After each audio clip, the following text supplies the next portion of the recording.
फोनचा आवाज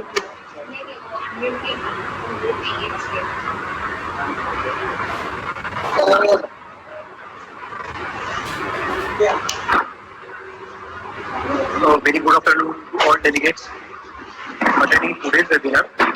Myself, Dr. Sachin Chess, Assistant Professor of Rasashastra Vishya Kalpana Department, APM Ayurved Mahavidyalaya Science. I would like to welcome you all in our national webinar. Before starting our webinar, let's take the blessing of Lord Dhanvantari by chanting Dhanvantari Savan. I would like to call Dr. Dipali Thakur for Dhanvantari Savan.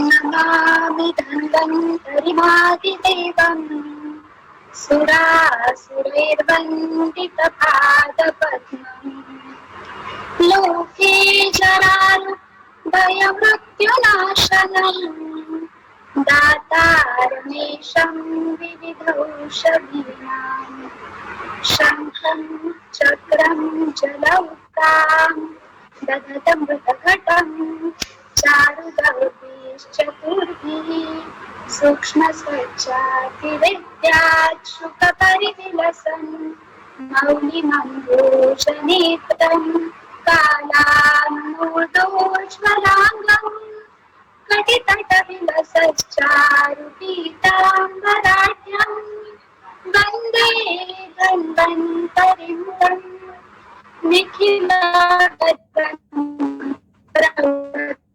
निखिलाग्निनीलं प्रौढदावाग्निनीलम्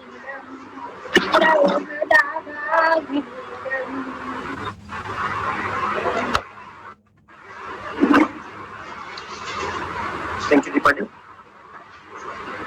Our topic for today's national webinar is the role of Rasashastra in clinical practice. The main aim of taking this topic is to enlighten the applied aspect of Rasashastra in current scenario. So, with the aim of our today's session, I am very honored to welcome our eminent speaker and chairman of today's session, who have contributed several years of practice in field of Ayurveda with the use of Rasashastra. So, I would like to call upon Dr. Shardul Chavan, Assistant Professor of Rasashastra Vishya Kalpana Department, to conduct the first session.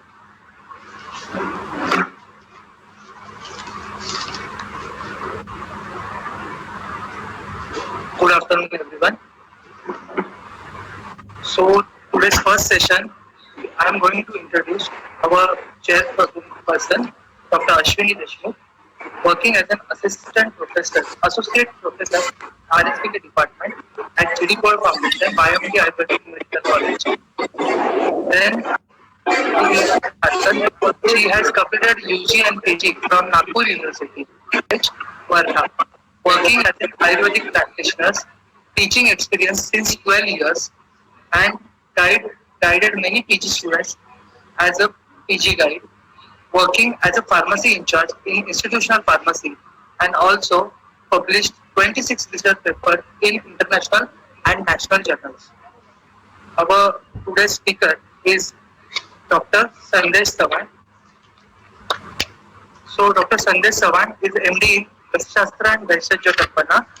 He used to practice in Jaipur and Kurla, director and clinic head of Rasa Shivam Panchabhauti Clinic, Mumbai. He had a certificate in advanced chiropractic and osteopathic malwares in UK, certificates in myoposture rehabilitation techniques, then also have a certificates in emotional liberation breathing techniques, certificate in co-reactive tapping therapy, certificate in optimum exercise therapy, and certificate in instrument assisted soft tissue mobilization and cupping therapy. So we are welcoming today's speaker, first session, Dr. Sandesh Sawan. Dr. Sandesh Sawan, towards Namaskar. please, Am I audible too?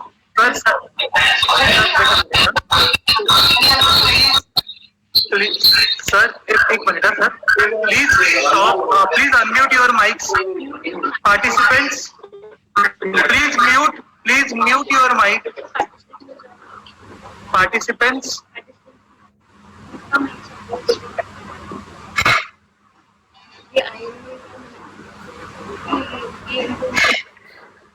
Okay. Sir, you can start. नमस्कार सभी वैद्यगण। मैं doctor संदेश चौहान गत 5 साल से मुंबई में कुर्ला और चेंबूर में पांचभौतिक चिकित्सा कर रहा हूँ। आज मैं आपके सामने जो टॉपिक है अपना क्लिनिकल यूटिलिटी ऑफ रसौषधिस, इसके बारे में चर्चा करने वाला हूँ और मेन फोकस रहेगा हमारा हिस्टेक्टोमी एंड पोस्ट हिस्टेक्टोमी जो जॉइंट डिसऑर्डर्स लेके आते हैं फीमेल्स, उसके बारे में हम लोग आज चर्चा करने वाले हैं। तो सबसे पहले उसके पूर्व मैं सभी गुरुवरों को आभार प्रदर्शित करता हूँ क्योंकि उन्होंने मुझे यहाँ पे अपॉर्चुनिटी उपलब्ध कराई है, उसके लिए thank you Shardul sir, thank you Asure sir और thank you Sachin sir. So आज के जो टॉपिक्स है वो रहेंगे role of hysterectomy and joint disorders, second post hysterectomy joint pain and clinical पांचभौतिक रसकल्पास एंड रसधातु रज प्रवृत्ति पांचभौतिक व्यू एंड रसकल्पास। तो एक एक करके हम लोग ये आगे जाएंगे सेशंस। रसौषधि टू बी कवर्ड, क्या क्या रसौषधि आज हम लोग कवर करने वाले हैं, उसकी यूटिलिटी। कांति प्रभा है, जो ये जो आगे मैंने ब्रैकेट में जो नाम दिए हैं दैट इज पांचभौतिक चिकित्सा के जो कल्प है उनके नाम अप्पा जी ने रखे हैं। तो ये सेकंड है जो जम्बू प्रभा, तो उसके कंटेंट है चंद्र प्रभा और जम्बू त्वक चूर्ण। तीसरा जो है वो विद्रुम किट्ट है जिसमें प्रवाल पिष्टि और मंडूर भस्म है, किट्ट यानी मंडूर भस्म। और चौथा जो है पद्मक काष्ठ और मंडूर भस्म, जिसको हम लोग पांचभौतिक की परिभाषा में पद्मक किट्ट ऐसे कहते हैं। और पांचवा त्रिभंग भस्म, वो कॉमन नेम है नागभंग और यशद भस्म। अब सबसे पहले हम लोग गर्भाशय के बारे में विचार करेंगे पांचभौतिक दृष्टिकोण से। तो गर्भाशय ये जो अवयव है वो मांस गठित अवयव है। अब सभी को पता है कि वो 9 महीने तक गर्भ को धारण करता है। मांस धातु का पांचभौतिक संगठन है पृथ्वी बहुल आप गौण। अब हम लोग ने ये कैसे डिसाइड किया, क्योंकि आगे मतलब सप्त धातु के जो भी पांचभौतिक संगठन है, तो रस धातु में आपको द्रवता मिलेगी तो द्रव बहुल है, इसके लिए आप महाभूत। रक्त में अनुष्ण गुण है, इसलिए आप महाभूत और तेज महाभूत के गुण भी रहते हैं उसमें सम्मिलित। आगे का जो धातु आता है वो मांस धातु है, उसका लेपन कर्म है। तो लेपन कर्म के लिए हमें पृथ्वी चाहिए, it's acts like a cement. तो पृथ्वी ज्यादा रहती है और पानी कम रहता है, इसके लिए पृथ्वी बहुल आप गौण। आगे का जो धातु है मेद धातु, उसमें पानी ज्यादा रहता है, मतलब आप बहुल और पृथ्वी गौण, यानी पृथ्वी कम रहती है उसमें। तो ये ऐसे हम लोग कर्म के हिसाब से उसका पांचभौतिक संगठन डिसाइड करते हैं और क्लिनिकली हम लोग को एक्सपीरियंस भी मिलता है। तो आगे ये बहुत आपको आगे के स्लाइड्स में बहुत काम आने वाला है, इसके लिए आप ध्यान में रखिए कि मांस धातु का जो पांचभौतिक संगठन है वो पृथ्वी बहुल आप गौण है और गर्भाशय ये मांस गठित मतलब मांस बहुल धातु है। अब वो मांस बहुल क्यों है, क्योंकि वो गर्भ को धारण करके रखता है और इलास्टिक भी रहता है। मतलब 7.5 सेंटीमीटर का यूटेरस ऑलमोस्ट डायफ्राम तक जाता है, इतना इलास्टिक रहता है। लेकिन वो अपनी स्थिरता की वजह से, मतलब वहां के जो स्नायु है वो स्थिर बहुल रहते हैं और स्थिरता की वजह से ही हम लोग कह सकते हैं कि वो पृथ्वी को रिप्रेजेंट करता है। ये अवयव जो है स्त्रियों में पृथ्वी को रिप्रेजेंट करता है। तो धारण करना यानी स्थिरता, ये पृथ्वी महाभूत का प्रधान कर्म है। यानी घनता भी अच्छी रहती है यूटेरस के स्नायुओं की। तो इसके लिए गर्भाशय ये पृथ्वी बहुल अवयव है। अब ये आता कहाँ पे है, मतलब इसका स्थान कहाँ पे है, लोकेशन है उसका अपान के क्षेत्र में। तो अपान वायु का जो पांचभौतिक संगठन है उसके पूर्व हम लोग उसका कार्य देखते हैं। उसका कार्य जो है वो मल मूत्र गर्भ निष्क्रमण इत्यादि है। ठीक है, तो मल मूत्र गर्भ निष्क्रमण, तो निष्क्रमण यानी सिर्फ निष्क्रमण नहीं होता है, मतलब सिर्फ बाहर नहीं निकलता अपन वायु कभी, हमेशा वो धारण पूर्वक निष्क्रमण करता है। मतलब पहले धारण करेगा गर्भ को भी पहले 9 महीने तक धारण करेगा, योग्य प्रसव काल आने के बाद उसका निष्क्रमण करेगा। मल को भी आप अगर दिन में एक बार जाता है या 2 बार जाता है पेशेंट, अगर 2 बार जाता है तो 12 घंटे तक उसको धारण करेगा, जो भी प्रोसेस रहेगी उसकी, उसके बाद निष्क्रमण करेगा। मूत्र को भी धारण करेगा फिर निष्क्रमण करेगा। तो ये जो भी है धारण पूर्वक निष्क्रमण, यही उसका अपन का कर्म है। सिर्फ निष्क्रमण मतलब बाहर फेंकना ये उसका अपेक्षित नहीं है। यानी रजब प्रवृत्ति भी अगर हम लोग देखते हैं तो 30 दिन के बाद या 1 माह के बाद वो धारण होती है, फिर बाद में उसका निष्क्रमण होता है। तो धारण होता है और फिर निष्क्रमण होता है। इसकी वजह से वहां पे हम लोग ने क्या लिया है, पृथ्वी महाभूत, उसका अपन वायु का पांचभौतिक संगठन में पृथ्वी आती है और वायु महाभूत भी आता है, और हिडन उसमें रहता है तेज महाभूत। अगर तेज महाभूत सुनियंत्रित नहीं रहेगा, अगर हम लोग पुरुष का अगर उदाहरण लेते हैं, अगर तेज महाभूत के गुण बढ़ गए तो कॉन्स्टिपेशन जैसे कंडीशंस हम लोग को मिलेंगे अपन के क्षेत्र में। इसलिए हम लोग को स्निग्ध गुणात्मक द्रव्य की योजना करनी पड़ती है। अगर तेज महाभूत के गुण कम हो गए तो अतिसार जैसे कंडीशन मिलेंगे, जिसमें द्रव बहुलता ज्यादा होगी और तेज महाभूत के उष्ण तीक्ष्णादि गुण कम रहते हैं। तो इसकी वजह से गुणात्मक चर्चा ये बहुत इंपॉर्टेंट है पांचभौतिक दृष्टिकोण से। आज आपको कुछ नए नए वर्ड्स भी मतलब श्रवण होंगे, लेकिन आप उनको समझने की कोशिश कीजिए। पांचभौतिक चिकित्सा काफी सिंपल है। तो अभी हम लोग अपन वायु के क्षेत्र में थे, तो फिर से देखते हैं कि अपन वायु के क्षेत्र में है। और अगर पांचभौतिक हम लोग डिवीजन देखेंगे पूरे शरीर का, तो अधोकट्टी से लेकर पादांगुष्ठ तक ये आपका रहता है पांचभौतिक संगठन, उसका रहता है पृथ्वी बहुल। ठीक है। बाद में अधोकट्टी से लेकर नाभि तक उसका रहता है आप महाभूत का प्रधान क्षेत्र रहता है। बाद में नाभि से लेकर डायफ्राम तक ये तेज महाभूत का रहता है, और अबो क्लैविकल से लेकर डायफ्राम तक ये वायु महाभूत का स्थान है, और अबो क्लैविकल ये सत्व बहुलो आकाश का स्थान है। अब संहिताओं में भी क्या कहा है कि ऊर्ध्व मूलम अधशाकम। अगर आप पांचभौतिक की पंचमहाभूतों की उत्पत्ति देखेंगे तो ये उत्पत्ति कैसे है कि आकाश से पृथ्वी तक उत्पत्ति हो गई है। मतलब आकाश से वायु महाभूत उत्पन्न हुआ है, वायु से तेज महाभूत उत्पन्न हुआ है, तेज महाभूत से आप महाभूत उत्पन्न हुआ है, और आप महाभूत से पृथ्वी महाभूत उत्पन्न हुआ है। तो ये ऊपर से नीचे हम लोग को शरीर में भी उसके स्थान देखने को मिलते हैं।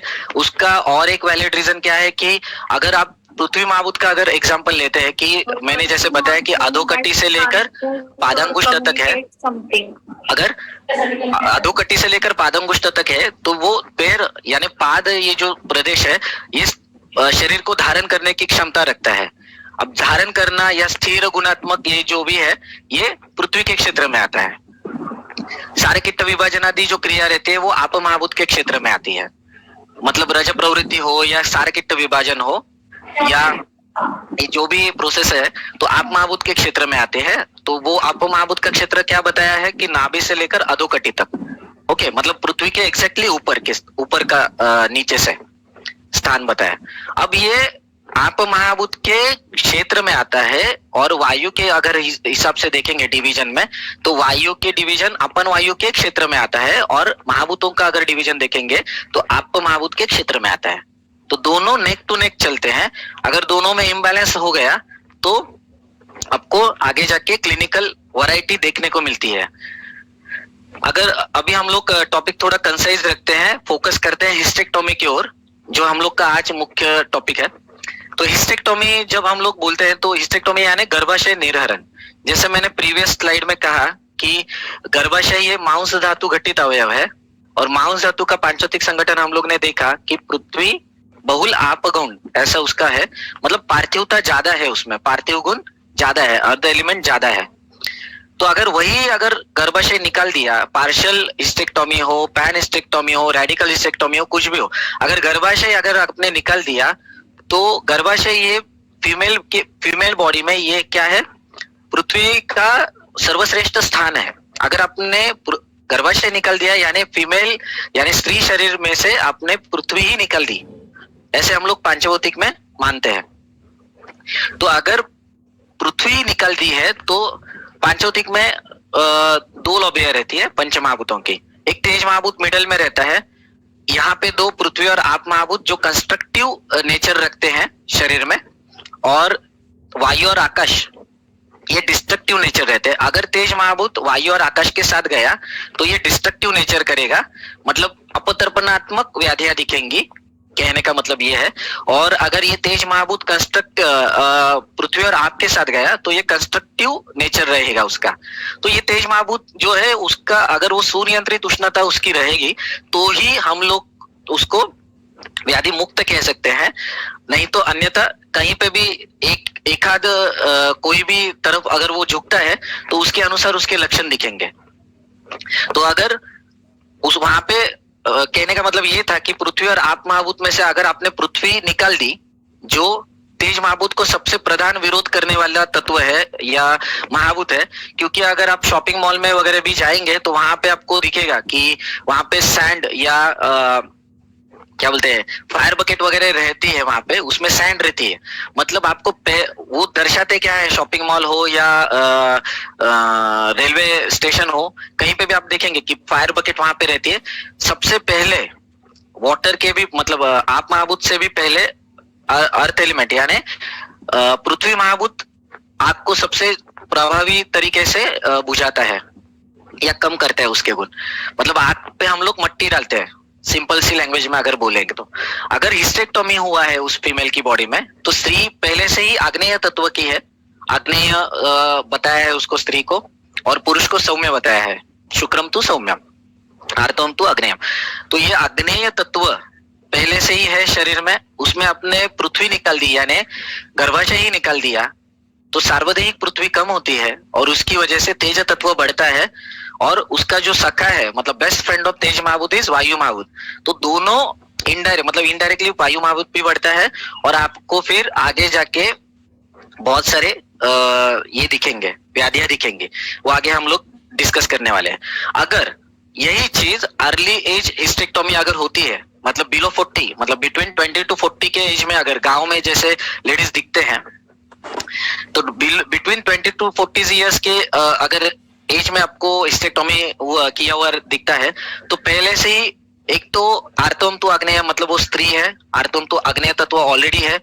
बाद में 20 टू 40 ये ईयर्स जो है वो पित्त आधिक्य के रहते हैं, मतलब पित्त के गुण उष्ण तीक्ष्ण गुण और ज्यादा दिखते हैं यानी तेज महाभूत के गुण।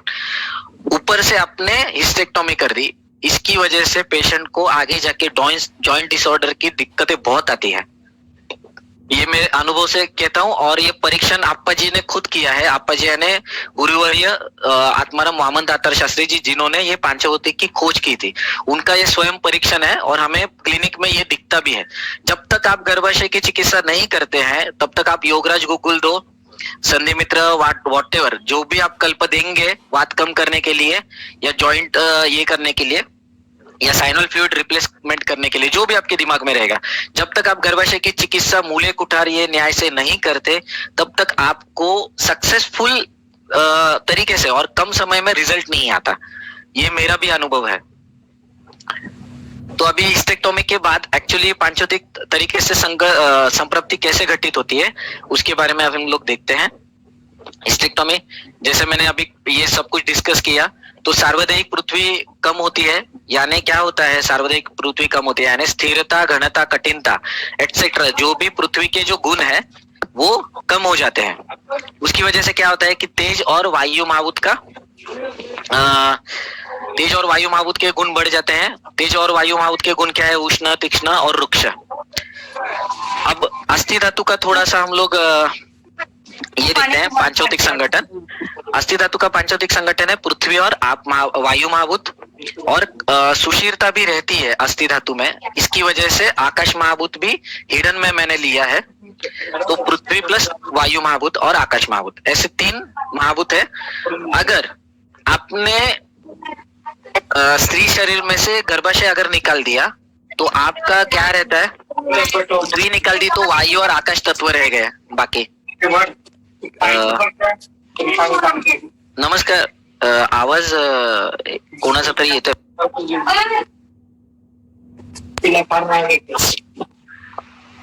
जरा म्यूट करू शकता का?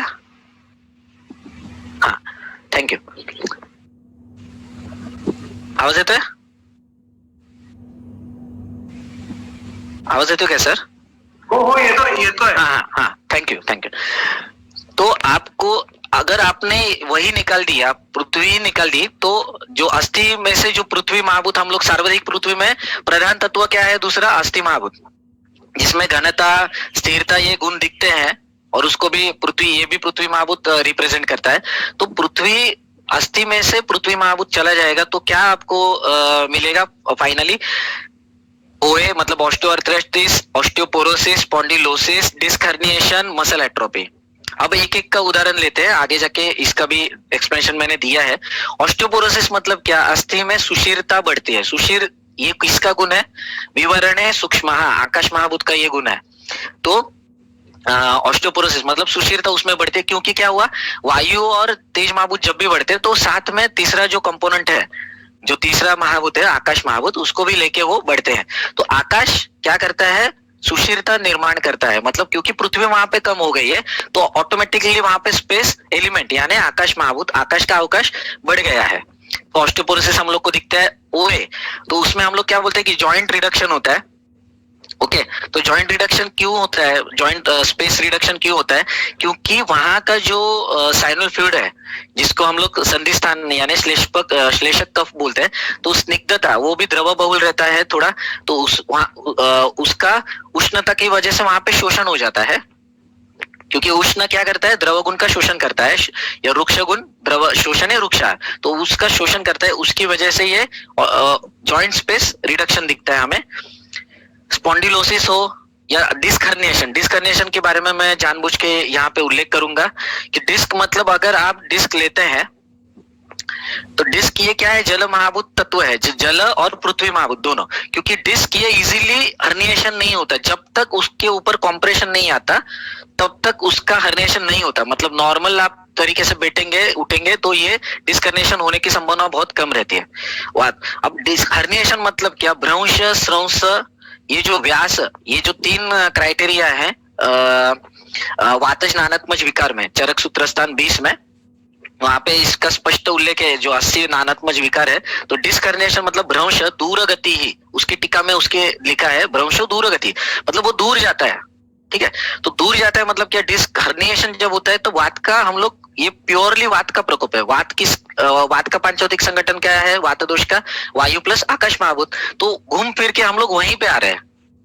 ओके, तो डिस्क हर्निएशन में भी अगर हिस्टेक्टोमी हो तो ये सबसे जल्दी होगा. तो आप पोस्ट हिस्टेक्टोमी आप देखिए, पेशेंट को नी जॉइंट पेन लेके, खास करके नी जॉइंट पेन और लंबार का स्पॉन्डिलोलिस्थेसिस हो, डिस्क हर्निएशन हो, डिस्क बल्जिंग हो, डिस्क प्रोट्रूजन हो, एक्सट्रूजन हो, ये सभी प्रकार के कंडीशन पृष्ठवंश से संबंधित, वर्टिब्रा से संबंधित, ये लेके आते हैं पेशेंट, डेफिनेटली लेके आते हैं पोस्ट हिस्टेक्टोमी. अगर आहार विहार नहीं रहेगा तो डेफिनेटली लेके आते हैं.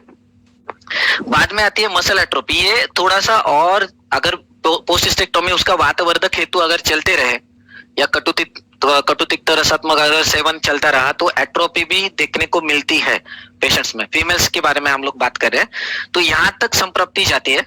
तो ये आप हमेशा याद रखिए कि हिस्टेक्टोमी मतलब सार्वदेहिक अपने पृथ्वी निकाल दी है या निकाली गई है, फाइब्रॉइड की वजह से हो, मेनोरेजिया हो या मेट्रोरेजिया हो.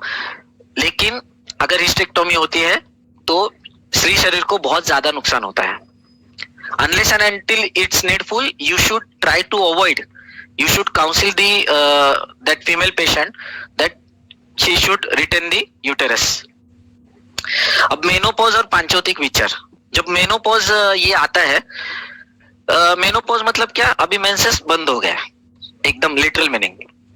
मेंसेस बंद होना यानी क्या हुआ? रस धातु का जो उपधातु है रज, उसकी प्रवृत्ति बंद हो गई. मतलब क्या हो गया है? अपन वायु क्या कर रहा था? हर महीने उसको 30 या 28 दिन के बाद उसको निकाल रहा था. करेक्ट. अगर अपन वायु का ये कर्म अगर बंद होता है तो वो विलोमित होता है. इसकी वजह से क्या होता है? अपन वायु ये क्या बताया है? उष्ण बताया है. क्योंकि जैसे मैंने बताया था, अपन वायु का पांचोतिक संगठन वायु प्लस पृथ्वी महाभूत और हिडन में तेज महाभूत है. तो तेज महाभूत की वजह से उष्ण गुण उसमें विद्यमान रहता है अपन वायु में. तो अपन वायु का अगर उष्ण गुण मतलब वो विलोमित जब होता है तब ये आपको हॉट फ्लशेस जैसे कंडीशन उस दरमियान देखने को मिलते हैं, क्योंकि रस धातु का रजत जो धातु है, उपधातु जो है, उसका निर्गमन नहीं हो पाता, तो अपन विलोमित होता है। ओके, और उसकी वजह से वहां पे वो पेशेंट जो है, फीमेल पेशेंट, वो चिड़चिड़ी, काफी मतलब तेज महाभूत के गुण वो रिप्रेजेंट करती है। मतलब उसका बोलना भी रुक्ष हो जाता है, थोड़ा मस्कुलिन नेचर का हो जाता है। तो ये सभी प्रकार आपको देखने को मिलते हैं। तो उसका मेन रीजन है कि तेज महाभूत के गुण जब बढ़ते हैं उष्ण तीक्ष्ण वायु के विलोमित होने की वजह से, तो वो अपन वायु की वजह से देखने को मिलते हैं। अब हम लोग जॉइंट डिसऑर्डर के बारे में बात कर रहे थे, तो इसके लिए मांस धातु का हम लोग थोड़ा सा विचार करेंगे। अब मांस धातु में पेशी, मसल्स, इसके मैं ऊपर आपको ज्यादा कंफ्यूजन नहीं करूंगा। जो मैं क्लिनिक में देखता हूँ स्पाइन के पेशेंट्स, उसके बारे में खास उसके बारे में मैं चर्चा करूंगा। मांस मतलब मैंने यहाँ पे लिया है मसल। अब मसल भी अब अगर देखेंगे तो 600 मोर देन 600 मसल्स है, वो लेपन ही करती है ना। तो मांस का क्या है कार्य, श्रेष्ठ कार्य क्या है, लेपन है मांसा, तो लेपन करती है मसल्स। तो इसके लिए मैंने mouse is equal to muscle अभी के डिस्कशन के लिए रखा है।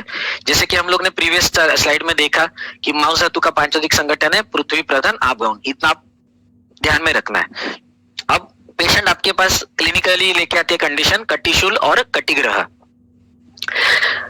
पेशेंट अगर आपने पूछा कि यूटेरस है या नहीं है, मतलब हिस्टेक्टोमी किया है या नहीं है, नहीं किया है, तो उसको आप पहले प्रोग्नोसिस बता दीजिए कि उसका थोड़ा जल्दी ठीक हो सकता है, अगर क्रॉनिक भी रहा तो मेडिसिन से। लेकिन अगर हिस्टेक्टोमी है और कंसेप्शन अगर उसका मार्च, अप्रैल, मई या अक्टूबर में है, कंसेप्शन के बारे में मैं थोड़ा सा मैं अभी बता रहा हूं कि कंसेप्शन का सेकेंड मंथ जो है, पोस्ट कंसेप्शन सेकेंड मंथ, मतलब मार्च, अप्रैल, मई और अक्टूबर है और हिस्टेक्टोमी हुई है, ओके, तो उसका प्रोग्नोसिस बैड रहेगा। मतलब आपके पास अगर ग्रेड 2 भी आता है ऑस्टियोआर्थराइटिस या स्पाइन का पेशेंट आता है कटिशूल वगैरह लेके, तो आपको ये ध्यान में रखना पड़ेगा कि आपका जो चिकित्सा काल है वो लंबा चलने वाला है उस पेशेंट में, क्योंकि वहां पे फेवरेबल कंडीशंस तेज महाभूत के बढ़ने के लिए ऑलरेडी प्रेजेंट है। प्रकृति भी उसकी क्षारधर्मी है, यानी उष्ण प्रकृति, पोस्ट कंसेप्शन सेकंड मंथ भी उसका मार्च, अप्रैल, मई और अक्टूबर आ रहा है, और ऊपर से उसकी हिस्टेक्टोमी भी है, मतलब पार्थिवता है ही नहीं, ऐसे समझ के चलिए आप। तो उसकी वजह से क्या होगा, तेज वायु महाभूत की अनियंत्रित गुणवृद्धि होती है। तो तेज वायु महाभूत के प्रधान गुण क्या है, उष्ण, तीक्ष्ण और रुक्ष। तो मांस धातु का क्या रहता है, आप महाभूत उसमें सम्मिलित रहता है, इसलिए मांस धातु कैसे रहता है, स्निग्ध और द्रव गुणात्मक रहता है। और इलास्टिसिटी, जैसा मैंने राइट साइड में आप देख रहे होंगे एरो में मैंने हाईलाइट किया है कि इलास्टिसिटी जो है वो सिर्फ और सिर्फ आप महाभूत की वजह से रहती है। एक्सरे इंटरप्रिटेशन जब लेके आता है patient, lumbar straightening of lumbar spine due to muscular spasm, इसमें आपको क्या ध्यान में रखना है कि तेज महाभूत का और वायु महाभूत का रुक्ष गुण बढ़ा है, सिर्फ रुक्ष गुण बढ़ा है, क्योंकि शोषण है रुक्षा। उस रुक्ष गुण ने क्या किया, माउस में जो यानी मसल में जो आप महाभूत था, नमस्कार, आवाज येतोय बॅकग्राऊंडला, हॅलो प्लीज म्यूट. त्यांनी सांगितलं hello kindly mute yourself. Kindly mute yourself please. हाँ, तो जो पांचवदिक कोई अगर शार्दुल सर रिमाइंड करेंगे तो कहाँ पे था मैं, शोषण है रुक्ष, हाँ शोषण है रुक्ष। तो शोषण है रुक्ष मतलब वहां पे आपका क्लिनिकली पेशेंट थोड़ा जल्दी ठीक होने वाला है, रादर देन भेदन तीक्ष्णा। भेदन तीक्ष्णा मतलब क्या है, शोषण रुक्ष के बारे में बात करेंगे। रुक्ष गुण क्या करता है, उस द्रव गुण आप महाभूत के जो द्रव गुण का है उसका शोषण करता है। शोषण करने की वजह से क्या होता है, मसल का जो लेंथ रहता है यानी इलास्टिसिटी लॉस्ट हो जाती है, सिर्फ पार्थिवता वहां पे रहती है, ठीक है। और पार्थिवता अगर रहेगी तो आप आपके इसका एग्जांपल ले सकते हैं, मतलब पापड़ का। अगर आपने पापड़, अगर लिज्जत का पापड़ वगैरह लाते हैं आप घर पे, तो उसमें मॉइस्चर रहता है। अगर आपने उसको गर्म किया तवे के ऊपर, तो आपका क्या होता है, उसका शेप चेंज हो जाता है और सिर्फ पार्थिवता रहती है, आप महाभूत का शोषण हो जाता है उष्णता की वजह से। तो इस प्रकार आप मसल के लेंथ में आप समझ सकते हैं। तो मसल का लेंथ उसका शॉर्ट हो जाता है, इसकी वजह से वहां के जो वर्टिब्रास है उसको मतलब जो कर्वेचर चाहिए था, लॉर्डोटिक कर्वेचर चाहिए था, वो लॉस्ट हो जाता है और स्पाइन स्ट्रेट हो जाता है। किस वजह से? वात के तेज महाभूत और वायु महाभूत के उष्ण और रुक्ष गुण की वजह से। तो ये प्राइमरी कंडीशन हुआ कि मस्कुलर स्पाज्म लेके आता है पेशेंट, तो आप उसको करेक्ट कर सकते हैं मेडिसिन से, यानी जल्दी होगा। लेकिन अगर आपके पास एनुलर टियर या मसल टियर लेके पेशेंट आता है या लिगामेंटल टियर, अगर लिगामेंटल टियर आगा तो रहा तो अलग बात है, लेकिन कॉम्प्रेशनल अगर टियर रहेगा तो आपको भेदन तीक्ष्ण मतलब तीक्ष्ण गुण की वजह से, तेज महाभूत का जो तीक्ष्ण गुण है उसने भेदन किया। भेदन करना मीन्स क्या? पेनिट्रेशन किया। और धारण कर्म भी बताया है तेज महाभूत का, तापन और धारण, ये सुश्रुताचार्य जी ने बताया है। तो ये दोनों कर्म आपको दिखते हैं, तो आपको थोड़ा अलर्ट रहना पड़ेगा और आपका प्रोग्नोसिस उस पेशेंट में या मेडिसिन आपको लंबे समय तक देना पड़ेगा, ये आपको पहले से ही ध्यान में रखना है। तो इस प्रकार आप अगर पांचोतिक संगठन और उसकी गुणात्मक विचार करेंगे तो आप इजीली संप्राप्ति आपके दिमाग में आ सकता है और कोई भी पेशेंट आप ट्रीट कर सकते हैं। अब मेन टॉपिक जो है हम लोग का कि रसौषधिज to be used in such conditions. अब रसौषधि एग्जैक्टली हम लोग क्या क्या यूज करते हैं, नाम थोड़े से आपको नए रहेंगे, लेकिन मैंने उसका इंग्रेडिएंट्स भी आगे दिया है और आगे हम लोग अवस्था की भी बात करने वाले हैं। तो जो रसौषधि से हम लोग क्या क्या यूज करते हैं ऐसे पेशेंट में, पद्मक किट्ट यानी पद्मक काष्ठ चूर्ण और मंडूर भस्म, बाद में जम्बू प्रभा यानी जम्बू त्वक चूर्ण और चंद्र प्रभा, कांति प्रभा यानी पद्मक काष्ठ प्लस चंद्र प्रभा, और त्रिवंग भस्म, या ये सभी को पता है, ये कॉमन नेम है, नागवंग और यशद भस्म, और विद्रुम किट्ट यानी प्रवाल पिष्टि और मंडूर भस्म। तो ये थोड़ी देर में स्लाइड आपको आपके लिए रखता हूं। आप लेफ्ट साइड के नाम नहीं याद रखेंगे तो भी चलेगा, लेकिन राइट साइड के जो इंग्रेडिएंट्स है वो बहुत इंपॉर्टेंट है हम लोग को आगे के स्लाइड्स में। तो ये मैंने राइट साइड में जानबूझ के पद्मक काष्ठ का ये दिया है। अगर किसी की मिसअंडरस्टैंडिंग ना हो कि पद्मक काष्ठ मतलब कमल का कोई रिलेशन है, तो बिल्कुल नहीं। पद्मक काष्ठ ये प्योरली इसका ही है रिलेशन, ये पूरा वृक्ष रहता है जैसे राइट साइड में आप देख पा रहे हो, और इसका सुगंध इतना सुंदर आता है। लेकिन अगर आपने रॉ परचेज किया मार्केट से तो आपका चूर्ण करना बेहद नामुमकिन रहता है। इसी को हम लोग बोलते हैं पार्थिवता उसमें बहुत ज्यादा रहती है। जो पदार्थ हम लोग तोड़ नहीं सकते इजीली, उसका पांचोतिक संगठन यानी पृथ्वी महाभूत के जो परमाणु है वो बहुत ज्यादा घनता उसमें बहुत ज्यादा है। इसका मतलब क्या है? बहुत ज्यादा पास में है, मतलब वो क्या हुआ, पार्थिवता बहुत ज्यादा उसमें है। ओके, तो इसके लिए उसका रोल क्या है वो आगे हम लोग देखने वाले हैं। लेकिन आपको कोई भी अगर द्रव्य लेते हैं आप, कोई भी खनिज हो या कोई भी द्रव्य हो, ये हो मतलब पद्मक काष्ठ हो या अन्य कोई हर्बल हो या मिनरल हो, कोई भी द्रव्य हो, तो पांचोतिक पंचमहाभूतों के तरीके से आप सोचने की कोशिश कीजिए, तो आपको फटाफट उस कौन से व्याधियों में किस अवस्था में यूज करना है वो पता चल जाएगा। जैसे हम लोग ने गुणात्मक संप्राप्ति अभी डिसाइड की, वो सबसे अच्छी रहती है क्योंकि आपको एग्जैक्टली पता चलता है कि मेडिसिन कहाँ पे देना है और क्यों देना है और कब देना है, कौन सी अवस्था में देना है, ये सबसे इंपॉर्टेंट है। Kindly mute yourself. हाँ, तो ये सबसे इंपॉर्टेंट है। तो ये पद्मक काष्ठ हुआ या जम्बू त्वक हुआ। अगर आपको पांचोतिक संगठन के बारे में बहुत ज्यादा दिक्कत आ रही है तो हम लोग पांचोतिक संगठन कैसे डिसाइड करते हैं। सपोज आपके पास ब्राह्मी जैसा प्लांट है या कंटकारी जैसा प्लांट है, तो कंटकारी कैसे है, जमीन के समांतर, मतलब जो भूतल है उसके समांतर, मतलब पैरेलल टू ग्राउंड वो बढ़ती है। इसका मतलब क्या, आप महाभूत का सरगुण वहां पे, या ब्राह्मी भी आप देखेंगे तो ये पैरेलली बढ़ती है ग्राउंड से। ओके, तो वो मतलब क्या है, आप महाभूत का सरगुण उसमें विद्यमान है, ये आपको दिमाग में रखना पड़ेगा। ये क्या हुआ, निसर्गता और नेचुरली आप देख के मॉर्फोलॉजिकली आप डिसाइड कर रहे हैं कि उसमें कौन सा महाभूत रहेगा। ओके, जैसे मुस्ता है, वो है क्षारधर्मी, उष्ण है, लेकिन क्या करती है, सुगंधी है। मतलब क्या है, उसमें पृथ्वी महाभूत का प्रधान मतलब विशेष गुण है गंध गुण। तो उस और वो पानी की जगह पे बढ़ती है। मतलब क्या करती है, पानी मतलब जल महाभूत भी वहां पे विद्यमान है, मतलब कौन सी जगह पे बढ़ता है, उसका मॉर्फोलॉजिकल स्ट्रक्चर क्या है, रस, रस यानी रस क्या मतलब कषाय रसात्मक कोई अगर वनस्पति है तो उसका पांचभौतिक संगठन क्या है, पृथ्वी और वायु महाभूत, जो हम लोग को आगे लगने वाला है, जैसे जम्बू के बारे में हम लोग चर्चा करने वाले हैं। तो पृथ्वी वहां पे है, ये हम लोग को रस के बारे में पता चल गया पहले ही, उसका पांचभौतिक संगठन हम लोग को तुरंत पता चल जाए कि ये कषाय रसात्मक अगर संहिताओं में लिखा है तो आपको रस के थोड़ा सा पीछे जाना है, मतलब और डीप में जाके आपको सिर्फ कौन सा रस किस महाभूत से बना है उसके अनुसार आपको योजना करनी है, उस अवस्था के अनुसार।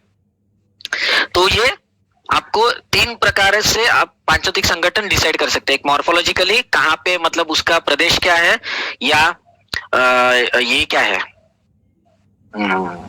मतलब स्थान क्या है और उसका रस क्या है, तो उसके अनुसार आप इजीली ये कर सकते हैं, संगठन डिसाइड कर सकते हैं।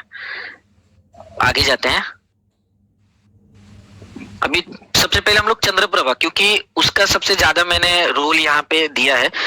आप ये थ्रू आउट दी लेक्चर ये याद रखिए कि हम लोग जॉइंट डिसऑर्डर के बारे में बात कर रहे हैं, तो उसका क्योंकि आपने चंद्रप्रभा डायरेक्टली मेरे ख्याल से बहुत कम लोगों ने या वैद्यों ने यूज किया होगा कि मस्कुलर स्पाज्म के लिए हम लोग चंद्रप्रभा या ऐसा कुछ यूज कर सकते हैं। ओके, लेकिन आप्पा जी का दृष्टिकोण बहुत अच्छा था, उन्होंने ये सूक्ष्म तरीके से एनालाइज किया था कि कॉम्बिनेशन क्या रखना है और कौन सी अवस्था में देना है। तो सबसे पहले हम लोग चंद्रप्रभा के गुण देखते हैं। मैं पूरा श्लोक सभी को पता है, रसशास्त्र के स्टूडेंट्स हैं मोस्टली या प्रैक्टिशनर्स, सभी को ये फैमिलियर है।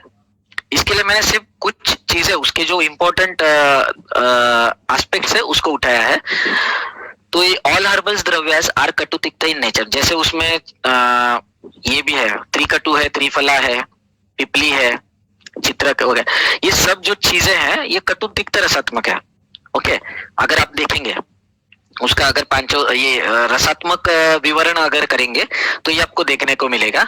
और अगर आप भस्मों के बारे में थोड़ा सा ध्यान देंगे तो सुवर्ण माक्षिक लोह भस्म, शिलाजित और सीता, ठीक है, ये जो दो पहले तो है ये बल्य बताया है, ठीक है। लोह भस्म तो आपको नेचर वाइज भी पता है कि लोह भस्म स्ट्रॉन्ग ही है, और ये दोनों भी खनिज है। खनिज मतलब क्या, पृथ्वी की कक्षा के नीचे बढ़ते हैं, ठीक है, इसके लिए पार्थिवता नेचुरली ज्यादा रहती है, ठीक है। शिलाजित, तो शिलाजित के बारे में तो चरक संहिता में पूरा का पूरा विवरण दिया है। और सबसे इंपॉर्टेंट है सीता, ये प्रमेय रोगाधिकार में आया है चंद्रप्रभा, लेकिन सबसे ज्यादा उसमें क्या है, सीता, मतलब शिलाजित और सीता ज्यादा है, ठीक है। तो सीता यानी क्या, मिश्री, यानी हम लोग मराठी में उसको बोलते हैं खड़ी साकर। तो ये सीता अब कितना कॉन्ट्रडिक्टरी है कि सीता बहुल होने की वजह से होने के बावजूद भी ये प्रमेय रोगाधिकार में बताया, यानी मॉडर्न थिंकिंग नहीं है आचार्यों की। सीता ये कफक न बताइए, शर्करा ये कफकर बताइए, लेकिन सीता ये कफक न बताइए, मतलब कफ को कम करने वाली, यानी क्या, पृथ्वी और आग को कम करने वाली या नियंत्रित रखने वाली, ठीक है। तो ये सीता जो है ये उसको, ये जो ऊपर के जो द्रव्य है उसको बैलेंस करने के लिए यहाँ पे आए हैं। 4 भस्मों की जो 2 भस्म और ये शिलाजित और जो सीता है उसको वो बैलेंस करने के लिए यहाँ पे ऊपर के जो कटु तिक्त रसात्मक है उसको बैलेंस करने के लिए प्रमेय रोगाधिकार में आई है। अब मेन एस्पेक्ट जो है, अगर आप उसका फलश्रुति देखेंगे तो हर बार आपको ये दिखेगा कि यहाँ पे अगर देखते हैं आप अश्मरी हो, या सबसे पहले तो मेह आता है, बाद में विंशति मतलब विशंति है, विंशति नहीं है, विशंत मेहन मतलब 20 प्रकार के मेह, ये अंडवृद्धि, पांडुरो, कामला, हलिमक, कुष्ठ, अग्निमांद्य, अरोचकम, वातपित्त, व्याधिन, बल्य वृक्ष रसायनी। सबसे इंपॉर्टेंट क्या है, बल्य वृक्ष रसायनी, बल्य वृक्ष रसायनी। वृक्ष मतलब क्या, उसका शुक्रगामित्व तक बताया है चंद्रप्रभा। ये शुक्र मतलब ये फलश्रुति से हम लोग क्या डिसाइड करते हैं कि गामित्व क्या है, कौन से धातु में जाने वाली है। अगर प्रमेय आप लेते हैं सबसे, अगर रोगाधिकार बताया मतलब वहां पे उसका ज्यादा से ज्यादा उपयोग होने वाला है। तो मेह ये क्या बताया है, बस्तीगतम दुष्यम, ऐसा चरक संहिता में आया है। जितने भी जो दोष है वो बस्तीगतम दुष्यम, ये दोष ब्लैडर में या बस्ती में, ब्लैडर नहीं कहूंगा मैं, बस्ती में आते हैं, ऐसे आचार्य चरक ने कहा है। अब बस्ती कहाँ पे है, अपन के क्षेत्र में है, तो फिर से घूम फिर के हम लोग वहीं पे आ रहे हैं कि अपन के क्षेत्र में ही क्या है, गर्भाशय भी है, ठीक है, तो ये एक समान तरीके से काम करते हैं। तो अंडवृद्धि भी ये भी अपन के क्षेत्र में ही है, अश्मरी भी अपन के क्षेत्र में ही है। तो ये सब चीजें जो है तांबला, हलीमक वगैरह ये सार्वदेहिक में आएगा, ठीक है, या पांडु रोग रस धातु में आएगा। लेकिन उसका जो प्रायर ये जो है जो मेह ये हम लोग बोल रहे हैं, तो अपान के क्षेत्र में जाके बहुत अच्छी तरीके से काम करता है चंद्रप्रभा, ठीक है। इसके लिए उसको गर्भाशय बल्य और स्त्री मित्र ऐसे भी कहते हैं, ठीक है। तो उसके साथ हम लोग कॉम्बिनेशन जो करने वाले हैं उसके बारे में थोड़ा सा अभी डिस्कस करेंगे। तो सबसे पहले मैंने ये कल्प लिया था कि कांति प्रभा। तो कांति प्रभा मतलब क्या? चंद्र प्रभा प्लस पद्मकाष्ठ चूर्ण, ये कांति प्रभा का कॉम्पोजिशन है। मतलब एक भाग चंद्र प्रभा, 4 भाग पद्मकाष्ठ। पद्मकाष्ठ में क्यों इतना फोर्स कर, मतलब आपा जी ने ये क्यों लिया होगा? एक मिनट, उसका श्लोक देखिए। पद्मकम तुवरम तिक्तम शीतलम वातलम लघु विसर्पदाह विस्फोट कुष्ठ श्लेष्मस्त्र पित्तनु गर्भ संस्थापनम ऋष्यम वमी वर्ण तृषा प्रणत। क्लियर कट वहां पे लिखा है गर्भ संस्थापनम। थर्ड लाइन में फर्स्ट वर्ड जो है वो है गर्भ संस्थापनम, गर्भ को स्थापन करने वाला है। स्थापन कौन कर सकता है? जो पृथ्वी बहुल हो वही चीज उसको स्थापन कर सकते हैं। अगर आपने रॉ पद्मकाष्ठ अगर रॉ परचेस किया है ना, तो आप 7th फ्लोर पे, 7th फ्लोर से भी नीचे अगर डालते हो ना, तो उसमें खरोच तक नहीं आती, उतनी पार्थिवता उसमें रहती है। क्योंकि मैंने परचेस किया था, आज तक उसका चूर्ण नहीं हुआ है, ठीक है। लो मोटर पे उसको यूज करना पड़ता है। अदरवाइज अप्पा जी ने हर एक चूर्ण को यांत्रिक तरीके से नहीं बताया है करने को। यंत्र का जितना हो सके उतना अवॉइड करने को बोला है अप्पा जी ने।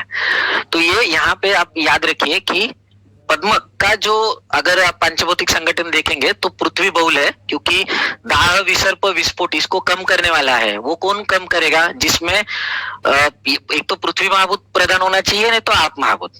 लेकिन अगर आप उसका पांचभौतिक संगठन स्वरूपता भी देखेंगे मॉर्फोलॉजिकल, तो उसमें पार्थिवता बहुत ज्यादा रहती है। इसके लिए कांति प्रभा में हम लोग क्या करते हैं? चंद्र प्रभा तो पहले ही स्त्री मित्र बताइए, गर्भाशय बल्य, उसमें हम लोग पद्मक ऐड करते हैं और ये कल्प बनता है कांति प्रभा। वो कौन से कंडीशन में यूज करना है उसके बारे में बाद में बात करेंगे। और उसका जो रस है वो कषाय रसात्मक है। देखिए आगे तिक्तम और तुवर। तुवर मतलब कषाय। कषाय रस में क्या है? वायु प्लस पृथ्वी महाभूत, ठीक है। अब नेक्स्ट आते हैं मंडूर। अब मंडूर मतलब क्या? उसको किट्ट, ये शब्द ऑलरेडी पर्याय में है मंडूर। लोह किट्ट भी बोलते हैं उसे रसशास्त्र में, जो पर्यायी नाम है। तो उसका क्या है? मंडूर शिशिरम रुच्यम पांडु श्वयतु शोषजित हलीमकम कामलाश्च प्लिहानाम क्लुंभ कामलान, योग रत्ना करने बोला है।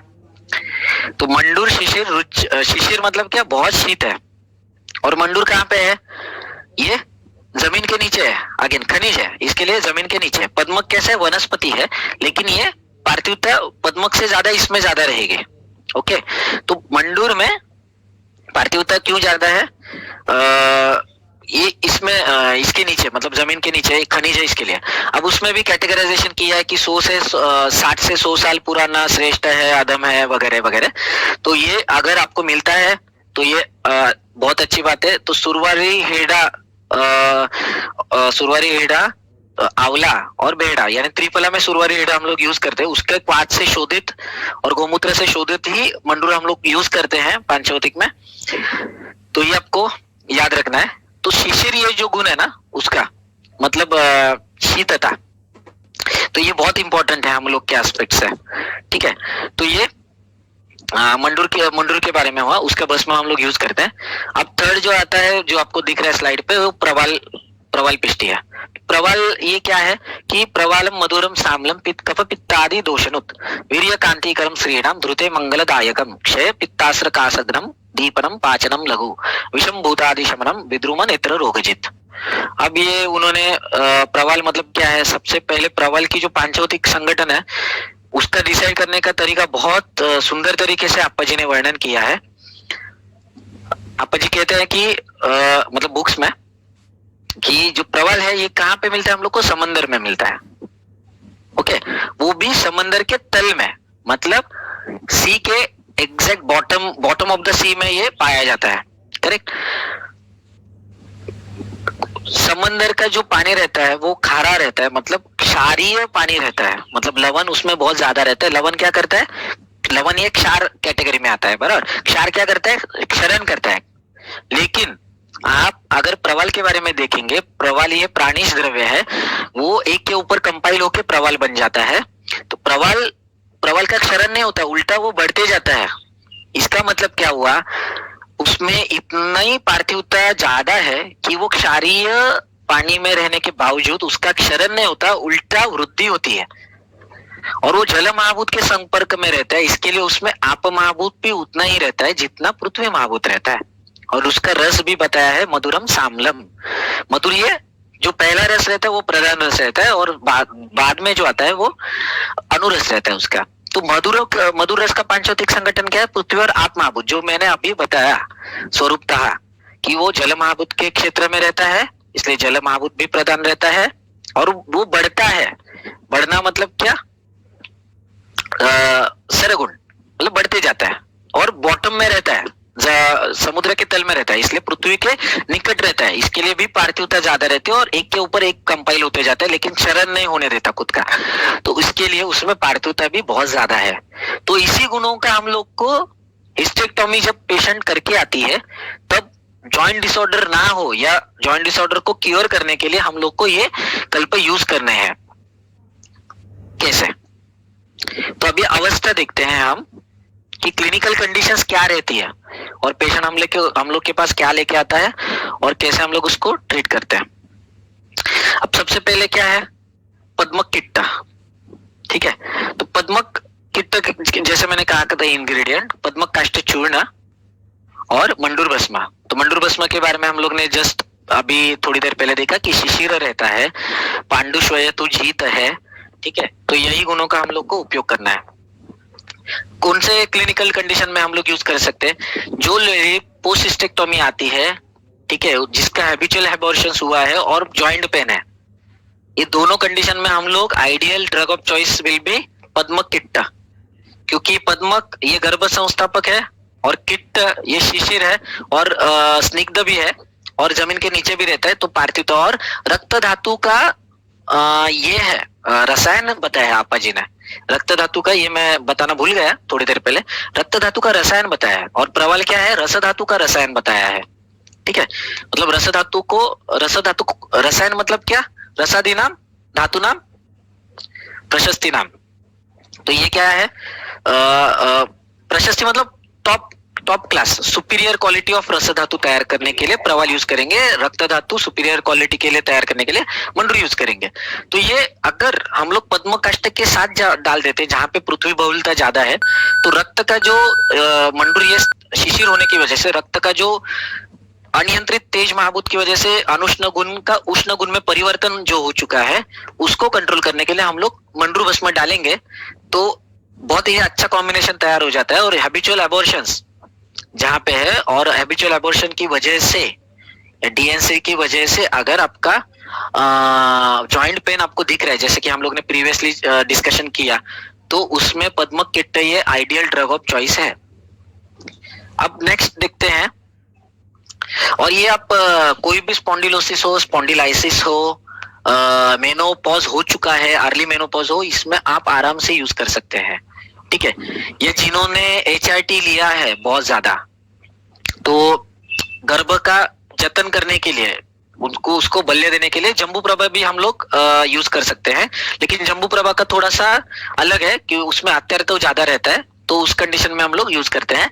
मतलब हैबिचुअल एबॉर्शन प्लस अत्यर्थ रहेगा तो विल गो फॉर जम्बू प्रभा रादर देन गोइंग फॉर पद्मक किट्टा। तो ये जो है पद्मक किट्टा के बारे में मैं बात कर रहा था।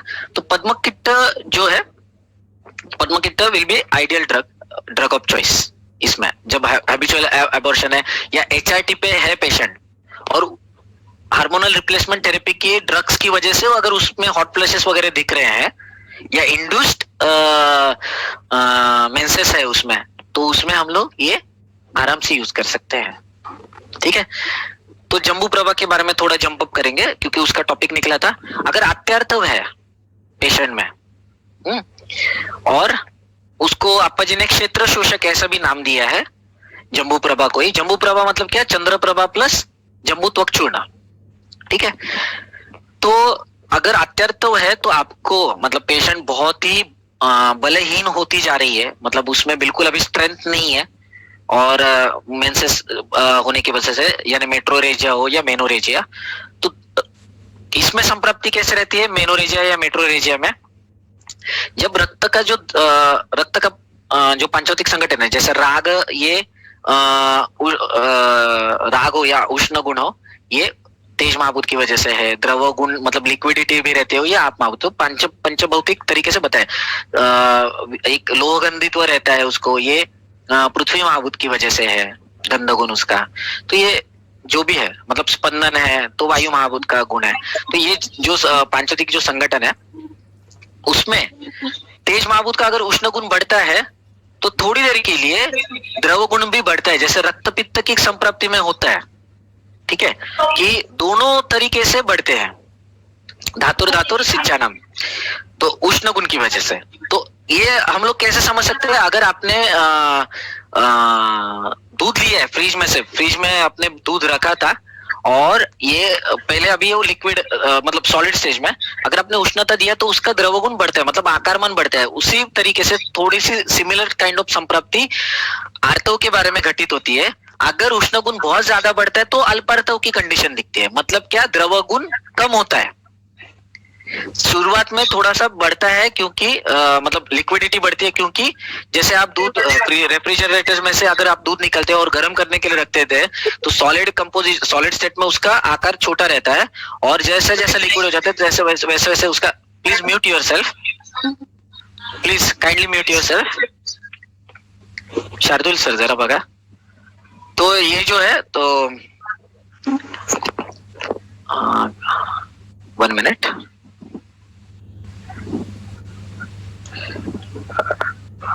I forgot.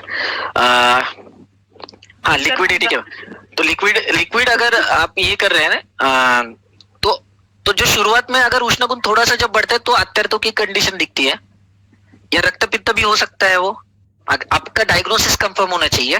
तो उस कंडीशन में हम लोग जम्बू प्रभा क्षेत्र शोषक यानी उसको यूज कर सकते हैं। मुंह काल में मैं खुद देता हूं, तो डे 1 में ही बहुत अच्छे से रिजल्ट आता है। आपको पॉज लेने के बाद भी जो रिजल्ट नहीं मिलता वो इतना अच्छे से इसमें मिल जाता है आपको जम्बू प्रभा में।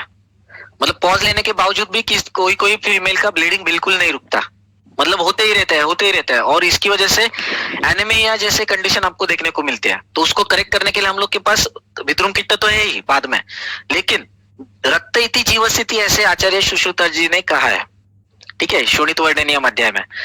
तो रक्त का कर्म क्या है? जीवन कर्म। तो पहले आप स्तंभन करो उस रक्त का। तो स्तंभन करने के लिए क्या चाहिए हम लोग को? स्तंभने शीता। तो शीत कौन सा शीत गुण किस रस में है? तो कषाय रस में। और कषाय रस का पांचौतिक संगठन क्या है?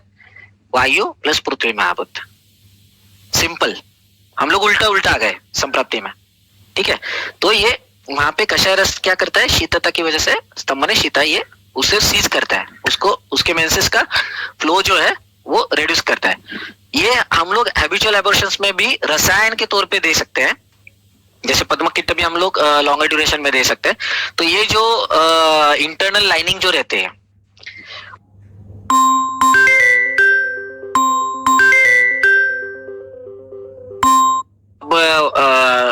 मेरे जो गुरु हैं वो वैद्यराज गुरुवर्य शैलेश माली सर जी, उनका कहना है कि रस धातु का जो उपधातु है, मतलब ये एंडोमेट्रियल जो थिकनेस जो रहता है वो रज है, उसको हम लोग रज बोल सकते हैं क्लिनिकल इसमें, मतलब मॉडर्न पर्सपेक्टिव से उसका ही क्षरण होता है, ठीक है।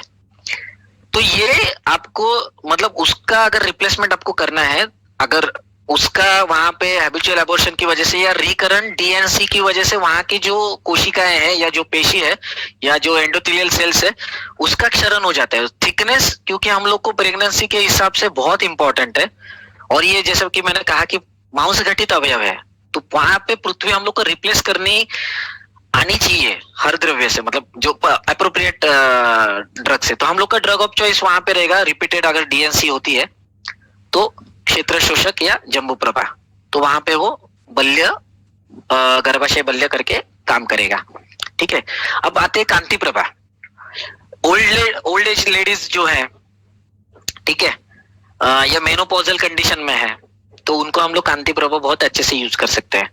या जिनका फिर से अगेन हैबिचुअल एबॉर्शंस है, तो उसमें भी आप यूज कर सकते हैं। तो ये जो सभी जो अभी मैं बता रहा हूँ ना, जम्बू प्रभा मैं मुहुर्मुहु काल में देता हूँ। अगर अत्यर्थ की पेशेंट आते हैं तुरंत, तो तुरंत आपको अगर सीज करना है, पॉज, टैबलेट पॉज या इंजेक्शन पॉज के जैसे अगर आपको काम करना है, तो ये Jambu Prabha will be the ideal choice.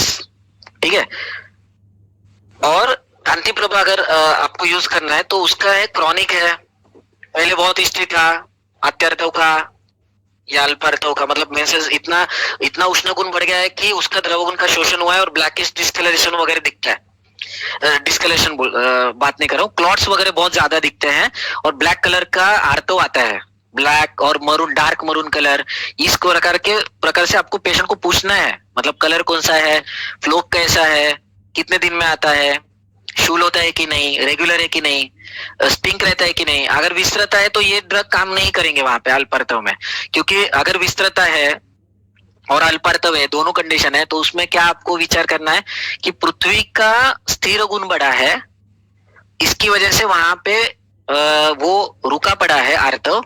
और कोई भी अगर चीज आप घर पे भी रखेंगे, और मतलब राइस हो या दाल हो, अगर आपने कुछ एक दिन के लिए रख दिया तो उसको तुरंत वो खराब हो जाता है, या उसको विस्तृता यानी दुर्गंधी आती है। और विस्त्र ये किसका विशेष गुण है? पृथ्वी महाभूत का। तो ये सब हम लोग गुणों के बारे में बात कर रहे हैं। पांचोतिक चिकित्सा इज इक्वल टू गुण चिकित्सा। तो ये विस्तृता ये क्या है? तो वहां पे ये ड्रग वहां पे ये काम नहीं करेंगे। अगर अल्पार्थव है और पृथ्वी महाभूत के स्थिर गुण की वजह से, स्थिरादि गुण की वजह से अगर अल्पार्थव है, तो ये यहाँ पे ड्रग काम नहीं करने वाले। ये ड्रग वहीं पे काम करेंगे जहां पे आपको ये दिखेगा,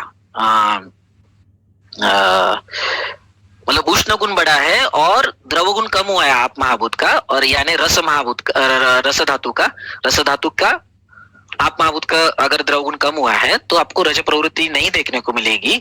उसको बोलते हैं हम लोग, वो अगर अल्पार्थव है तो आपको कांति प्रभा आप आराम से यूज कर सकते हैं। ठीक है, अपन काल में यूज करना है ये सभी। अपन काल में क्यों? क्योंकि अपन के क्षेत्र में है, तो हमें पृथ्वी और आप महाभूत को रिप्लेस करना है, तो अपन के काल में ही देंगे। ठीक है, जैसे शारंगधर के जो औषधि काल है उसके अनुसार हम लोग को अपन काल में ही ये मेडिसिन देने हैं। तो हर एक का अनुपान भी थोड़ा अलग जाता है।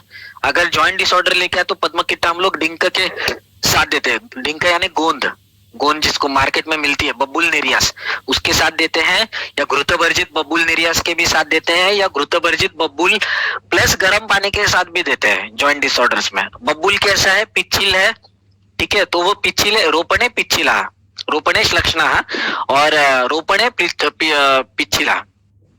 ठीक है, तो पिच्छिल गुण की वजह से मांस धातु में अच्छे से वो संगठन अच्छा रहता है, चिपचिपा होने की वजह से। तो आप महाभूत भी रहते हैं। निर्यास मतलब क्या? वो बाहर आता है, मतलब थोड़ा सा बाहर आता है, मतलब क्या? सरगुण उसमें विद्यमान है और ये चिपचिपा है, तो ये क्या है? तो उसके साथ हम लोग अगर देंगे, और बबुल निर्यास ये जॉइंट्स के लिए और इसके लिए बहुत अच्छा रहता है,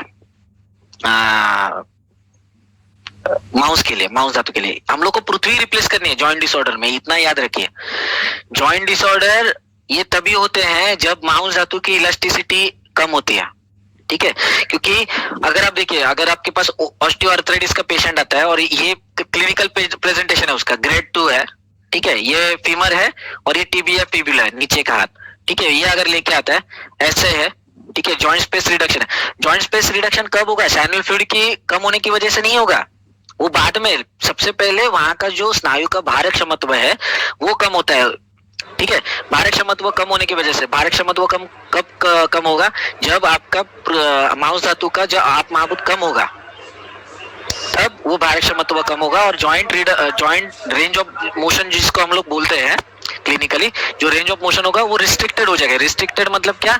उसका स्तंभन हो रहा है, वहां पे वो कंस्ट्रिक्शन हो रहा है मसल का। ये कब होगा? मसल का लेंथ जब कम होगा तब। तो सबसे पहले आपको क्या करना है? आप महाभूत और पृथ्वी महाभूत बढ़ाना है, उसके लिए ये कल्प है। और अगर हिस्टेक्टोमी होते है, और हिस्टेक्टोमी के बाद आता ही है, ठीक है, अब आगे आते हैं हम लोग विद्रुम किट्ट के। अब लास्ट के 2 ही बाकी है। Shardul sir, how much time I got now? How much time left? Shardul sir, Sachin sir, अच्छा हाँ 10 मिनट, 10 मिनट लगेगा सिर्फ, हाँ ओनली।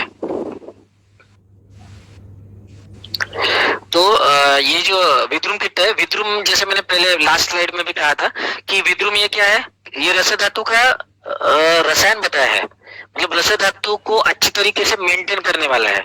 जब भी क्रुच्छारिता के पेशेंट आते हैं, बाद में अल्पार्तव के पेशेंट आते हैं, तो उसमें आप आराम से ये रसायन के तौर पे दे सकते हैं, ज्यादा दिन देना है ये याद रखिए। पद्म किट या विद्रुम किट ये रसायन के तौर पे आपको यूज करना है, ठीक है।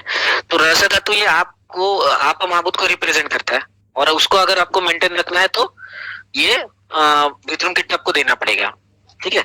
और त्रिवंग भस्म लास्ट वाला कल्प है, त्रिवंग भस्म, जस्ट गिव मी 2 मिनट्स।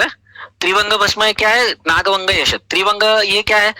गर्भ को स्थापन करने वाला। जब भी आपके पास पेशेंट आता है कि गर्भाशय भ्रंश लेके, बहुत सारे मतलब ओल्ड एज के पेशेंट में ये देखने को मिलता है कि वहां के जो स्नायु है उसमें शिथिलता आ जाती है, शिथिलता आने की वजह से वो उसकी गर्भाशय च्युति हो जाती है या भ्रंश हो जाता है, और उसमें हम लोग ये देते हैं, ग्रेडेशन देते हैं। तो ये त्रिवंग भस्म क्या करते हैं, वहां के मसल्स का या स्नायुओं को स्थिरता प्रदान करता है, और इसकी वजह से ये गर्भाशय भ्रंश में बहुत अच्छी तरीके से काम करता है।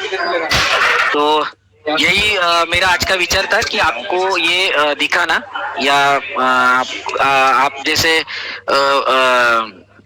ज्ञानी वैद्यों के सामने ये विषय रखना कि हिस्टेक्टोमी जॉइंट डिसऑर्डर के यहाँ पे कितनी इंपॉर्टेंस या मायने रखती है, ये बहुत इंपॉर्टेंट है। तो आप इसको कृपया करके, नाम भले नए रहेंगे, अगर कुछ भी क्वेरीज है तो ये मेरा नंबर है, आपको कुछ भी है, हम लोग का व्हाट्सएप का भी ग्रुप है पांचभौतिक चिकित्सा एप्लीकेशन, और यूट्यूब का चैनल भी है रसशिवम पांचभौतिक चिकित्सा करके, आप वहां पे भी आपके क्वेरीज वगैरह डाल सकते हैं। और ये मेरा नंबर है स्क्रीन पे, अगर आपको कुछ भी क्वेरीज हो या ग्रुप में ऐड होना हो तो you can message me directly personally. Thank you sir, thank you.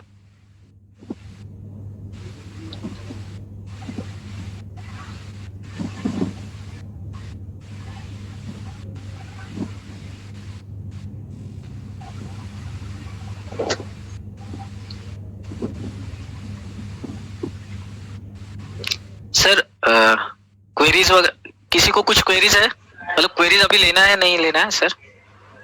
Hello sir. हाँ नमस्कार। सर हाँ नमस्कार। चॅनल का नाम, सर यूट्यूबला चॅनलचं नाव काय आहे? रसशिवम पांचभौतिक चिकित्सा।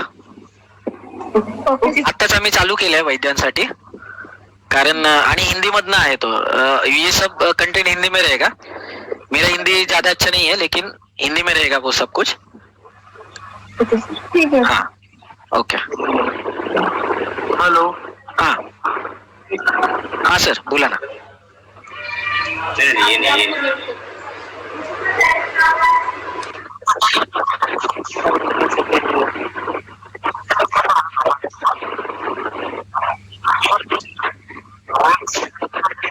हेलो। हाँ नमस्कार। Good afternoon sir. सर मेरा नाम डॉक्टर सुजाता लड्डा है। मेरा एक क्वेश्चन है।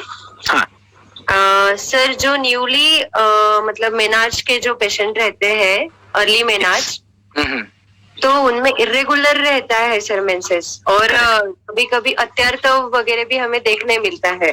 करेक्ट। तो ऐसे टाइम पे हमने क्या विचार करना चाहिए? हाँ विचार एकदम सिंपल है।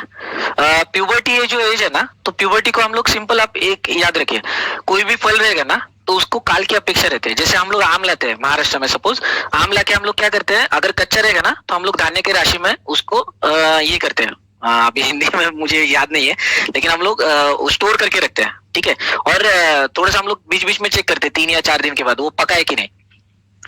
तो ये क्यों होता है, मतलब हम लोग क्या, आपका विचार क्या है इसमें कि जब वो धान्य राशि की जो उष्णता है, धान्य मतलब ग्रेन्स में हम लोग वो पोर करके रखते हैं, स्टोर करके रखते हैं, सॉरी, तो वहां पे उसकी उष्णता की वजह से उसमें परिपक्वता आती है, ठीक है, इसका मतलब क्या, उसकी प्यूबर्टी वहां पे आने के बाद हम लोग उसको खाते हैं, मतलब परिपक्व होने के बाद।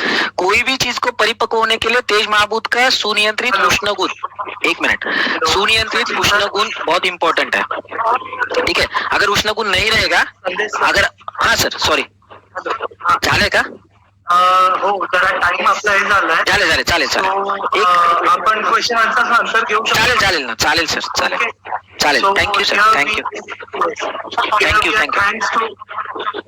Thanks Sandesh sir for giving us valuable things and good lecture about the Panchabhautik sir.